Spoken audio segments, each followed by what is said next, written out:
It's a crime that's been around forever, and it's crept into every community in our area. Police say that no city is immune to prostitution. Wherever there are hotels and people are willing to pay, you will find it. WIAT 42 News reporter Parrish Solomon investigated where prostitution is happening and what police are trying to do to keep sex crimes out of your community.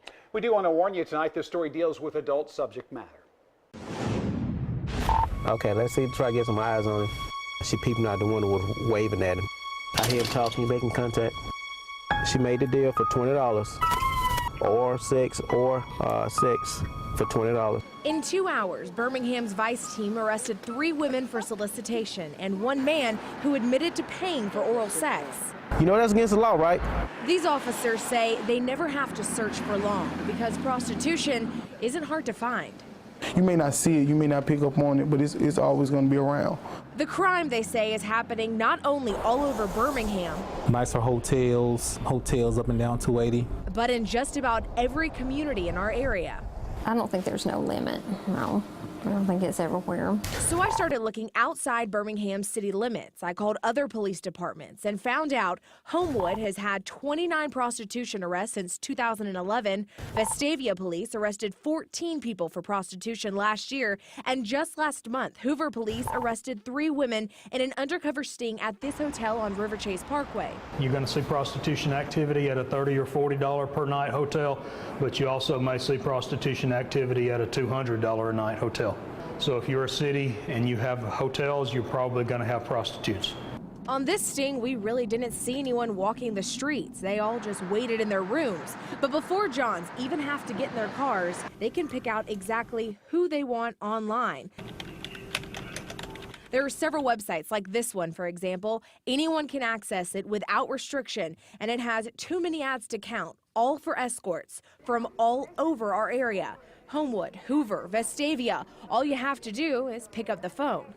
Call me and I'll let you know which hotel I'm at. And then they normally do that, and then they'll say, come on to this hotel, and then when you get here to the hotel, call me and I'll let you know what room I'm in. most girls, they really want to go into the higher priced hotels because they don't want any problems.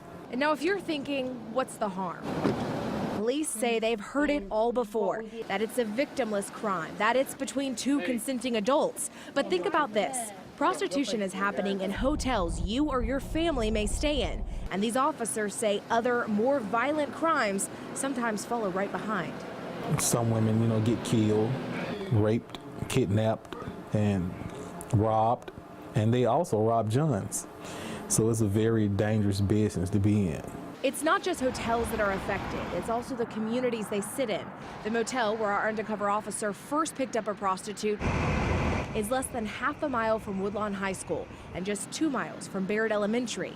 In fact, to keep his cover, He's getting in the car, winning now. 10-4. the officer left the motel with the woman he made a deal with, and the Vice team made the arrest just outside the elementary school's doors. For my kid, that's my baby. That's my child. I don't know how police would control that, but I would not like to see it in front of my child's school. It's not a new crime, but it's evolved, taking on a digital life, making it easier and much more accessible in every community. Police tell me they won't stop making arrests where they can, when they can, to try to keep prostitution and the many other crimes it comes with out of your community. Parrish Solomon, WIAT 42 News, coverage you can count on. Prostitution or solicitation is currently a misdemeanor in most cases. Police tell us almost 100% of the people they arrest, though, will return to prostitution or they are already repeat offenders.